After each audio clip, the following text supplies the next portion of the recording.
"Sign this confidentiality agreement, Isabella," my mother-in-law Vivian demanded, sliding a leather folder across the polished mahogany dining table like it was a death warrant. "We can't have a silly housewife gossiping about family business with her bridge club friends." I stared at the 23-page document in front of me, my coffee growing cold in the Waterford crystal cup beside the folder, and made a decision that would change everything.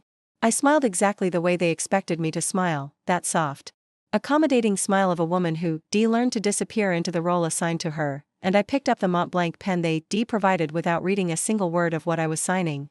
But here's what they didn't know. I'd been running the entire Stewart Industries operation for the past 7 years, and I was about to let them discover that fact in the most humiliating way possible.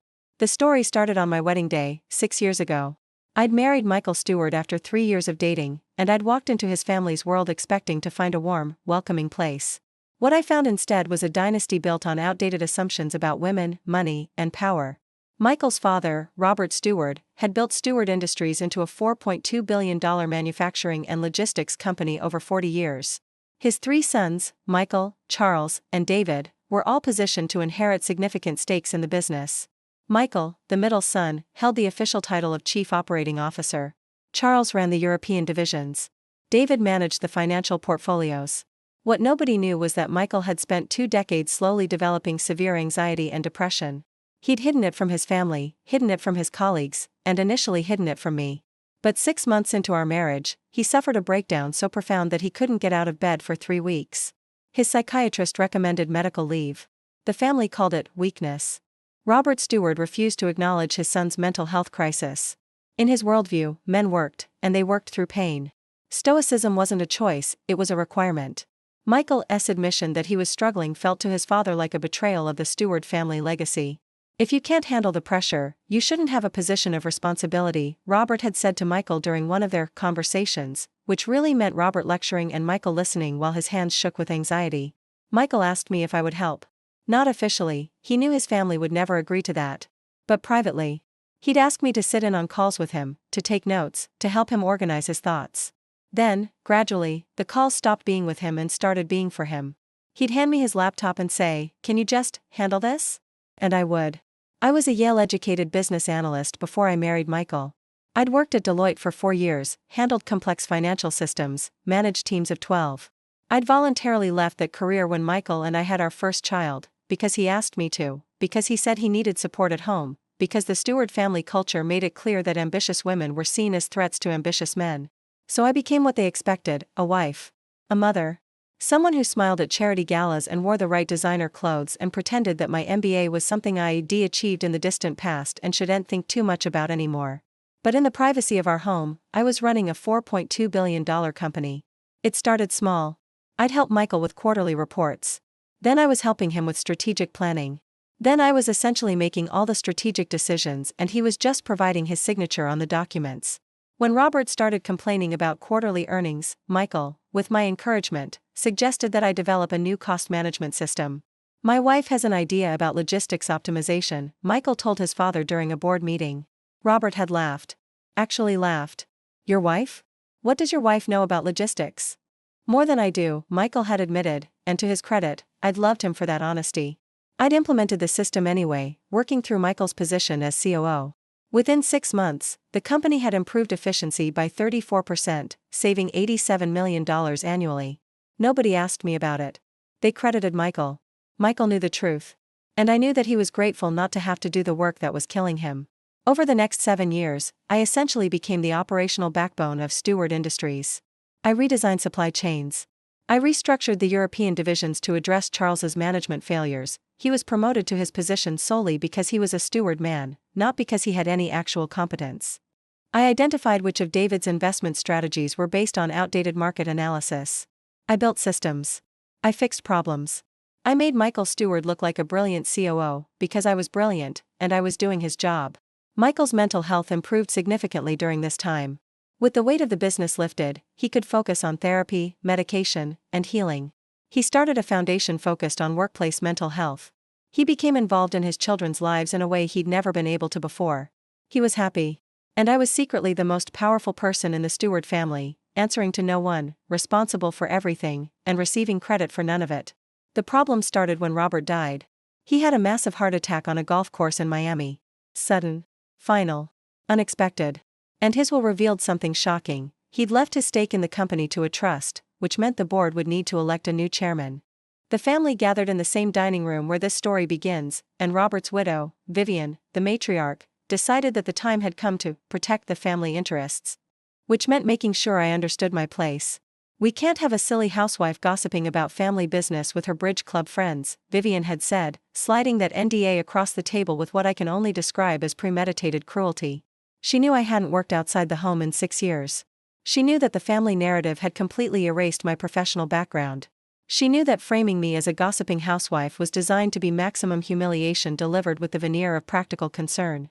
I signed the document without reading it because I wanted her to think she'd won. I wanted her to believe that she'd successfully intimidated me into silence and submission.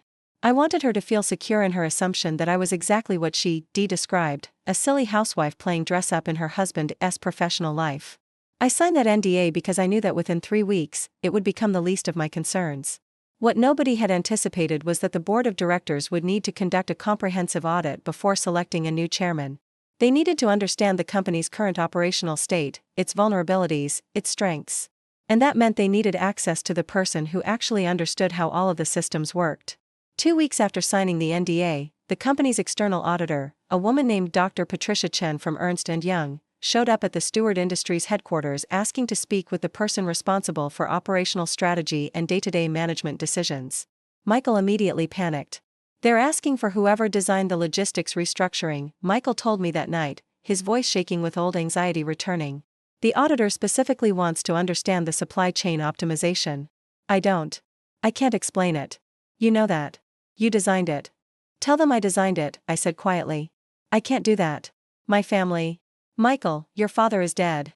Your mother is about to have a complete breakdown when she realizes that the company she thinks her sons are running has actually been running by their sister-in-law. And the auditor needs answers. So we're going to go meet with the auditor, and you're going to tell her the truth." The meeting with Dr. Chen was scheduled for Monday morning in the executive conference room. Michael was pale and trembling. I wore a navy Hugo Boss suit that I'd kept in a storage box since 2016, and I carried a leather portfolio containing 7 years' worth of documentation proving every decision I made, every system I designed, every strategic initiative I'd implemented. Dr. Chen looked at me, then at Michael, then back at me with genuine curiosity. "So you're saying that Ms. Stewart," she glanced at her notes, "Isabella, you've been serving as the de facto chief operations officer for 7 years?" "I have," I said. "And the board doesn't know?" "The board thinks Michael is the COO," I corrected. "Michael holds the title. I hold the responsibility." Dr. Chen set down her pen. "That's highly irregular. May I ask why? If you've been performing the work, why not have the official position?" I could have given her a complicated answer. I could have explained about Michael's mental health, about the family's unwillingness to acknowledge women in positions of power, about the ways I'd been conditioned to disappear my own capabilities to make room for the men around me. Instead, I said, because they wouldn't have let me. I'm a woman married to a steward's son. In their worldview, that makes me either a gold digger or an incompetent. It certainly doesn't make me a competent businesswoman. Dr. Chen nodded slowly. "And now?" "Now Robert is dead, and you need to understand who's actually been running this company," I said. "Because if you're going to select a new leadership structure, you need to understand that whoever you choose to be chairman is going to fail without understanding how the operations actually function." The audit took 3 weeks. By the end of week 1, it was clear to everyone involved that I had built the operational infrastructure that was responsible for the company's profitability. By the end of week 2, it was also clear that Michael was not capable of running the company alone, and that Charles and David had minimal understanding of how the business actually worked. By the end of week 3, the board had made a decision. They were meeting with the entire family in the same boardroom where I'd signed the NDA. I was summoned to attend, which had never happened before. I sat at the table in a chair that had never been meant for me, and I waited while the board chairman, an elderly man named Harrison Wells, cleared his throat. After comprehensive review of the company's operations, Harrison said, "We've determined that the current leadership structure is unsustainable. Michael Stewart has been in a position he's not equipped to maintain. Charles Stewart's management of European operations has resulted in declining profitability. David Stewart's investment decisions have underperformed market benchmarks by 8% over the past 3 years. He paused. Vivian's face was turning red. "However," he continued, "we've also determined that the person who has actually been running this company, the person responsible for our current profitability, our operational excellence, our strategic positioning, is Isabella Stewart. And I'm recommending to the board that she be offered the position of Chief Executive Officer, effective immediately. The room did that thing where everyone stops breathing at the same time. Absolutely not, Vivian said, standing up. She's a woman. She's never held an official position in this company. She's a housewife. She has an MBA from Yale with 4 years of experience at Deloitte before joining this family, Harrison replied calmly. She's been running this company for 7 years and generating $4.2 billion in annual revenue. I'd say that qualifies her for the position. I watched the color drain from Vivian's face as she realized what had happened. She'd been so determined to humiliate me, so certain of her assumptions about my capabilities, that she'd completely failed to see that I'd been systematically dismantling her family's pretensions for years. We'll see what the legal team says about this, Vivian said coldly. Isabella signed an NDA. She can't possibly take a leadership position because she's been discussing company information without authorization. I smiled for the first time since entering that boardroom. I read it before I signed it, I said quietly. I knew exactly what that NDA meant. And it explicitly exempts information discussed between family members for the purposes of supporting a spouse's work. I didn't violate the NDA. I supported my husband while he held a position he couldn't actually perform. Everything I did was completely within the bounds of that agreement. I'd also, that morning, consulted with an employment lawyer who'd reviewed the document and confirmed that no violation had occurred. I'd been waiting for this moment. I'd wanted them to feel like they'd won. I'd wanted them to think they'd successfully silenced me with fear and a legal document. And then I'd wanted to prove that I'd been 3 steps ahead the entire time. Michael reached over and squeezed my hand under the table. I could see tears in his eyes, tears of relief, tears of recognition, tears of gratitude that his wife was about to get the respect she deserved for 7 years. The board voted unanimously. I became CEO of Stewart Industries at 11:47 a.m. on a Wednesday in October. The announcement went out to shareholders at noon. By 1 p.m., the stock market had reacted positively. Investors apparently appreciated having a competent CEO running the company, even if that CEO happened to be a woman who'd been hidden away for years. By 3 p.m., Vivian had hired her own lawyer. By 4 p.m., she was drafting a press release claiming that I'd somehow manipulated the board. By 5 p.m., she received a call from Harrison Wells explaining that any public statement questioning my competence would be met with a detailed audit of her financial decisions as the company's former CFO, which was apparently a position she held unofficially for 15 years and for which she never been paid. Vivian decided to issue a statement congratulating me on my new role. It was beautiful. It was also clearly written through gritted teeth. Michael resigned from his position as COO. He didn't need it anymore. He'd never needed it. What he'd needed was his wife's support, and he'd received that, and now he was free to live his life without the weight of pretending to be something he wasn't. Charles and David both tendered resignations within a week. They'd realized, apparently, that working under a woman they spent years dismissing as the housewife was more humiliation than their egos could manage. I didn't replace them immediately. Instead, I spent the first 3 months as CEO restructuring the entire company. I promoted women to leadership positions. I created transparent pay structures and mental health support programs. I instituted policies that would have prevented my own situation from happening to anyone else. And I removed the Stewart family name from the lobby. Stewart Industries became Powell Stewart Industries, acknowledging both my maiden name and my married name. Because I wasn't a housewife who'd accidentally become a CEO. I was a businesswoman who'd been forced to hide her capabilities to protect a man's ego, and I was going to spend the rest of my career making sure that never happened to anyone else.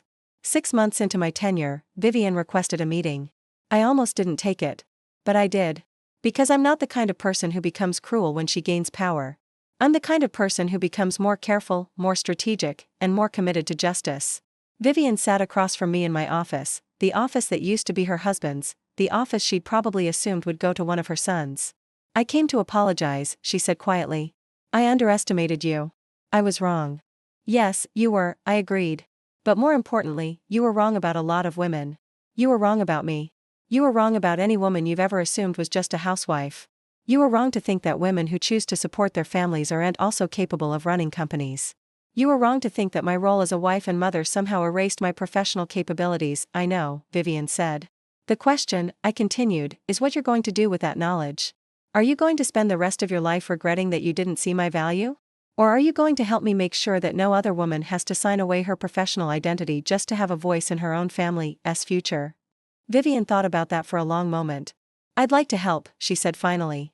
And that, surprisingly, was the beginning of the rest of the story. Not a redemption arc, exactly. But something more honest than that. The recognition that sometimes the people who hurt us are products of the systems that taught them to hurt people in the first place. And sometimes, with enough humiliation and enough time, they can learn to be better. But they only learn because we refuse to let them stay comfortable in their assumptions. They only change because we stand up and say, I was never what you thought I was. I was always this. You just weren't looking.